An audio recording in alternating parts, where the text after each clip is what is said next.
Bismillahirrahmanirrahim. Yustahabu lil musalli ayyura'iya fi sujudihi ma ya'ti.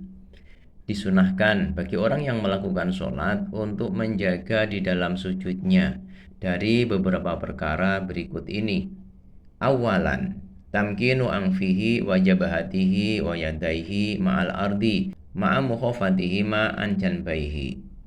Yang pertama adalah seorang yang melakukan sujud harus meletakkan hidung dan keningnya dan kedua tangannya pada bumi, serta merenggangkan kedua telapak tangan itu dari kedua sisi bagian lambungnya.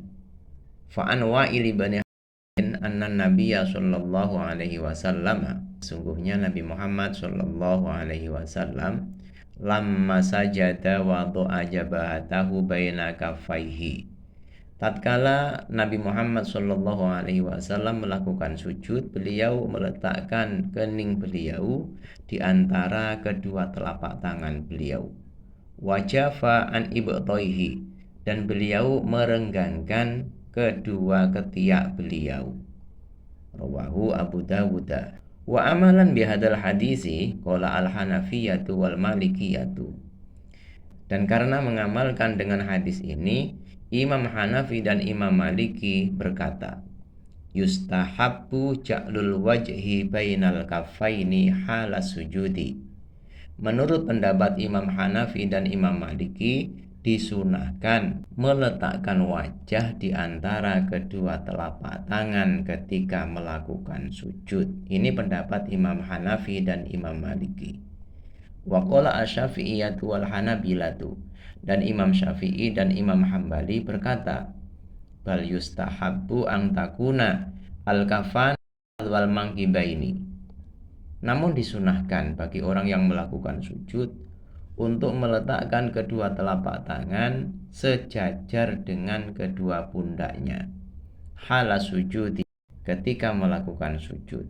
Wadhalika lima ruwiya an Abi Humaidin, dan keterangan itu sesuai dengan hadis yang diriwayatkan dari sahabat Abi Humaid, annan nabiyya sallallahu alaihi wasallam kana idza sajada amkana angfahu wa jabhatahu minal ardi.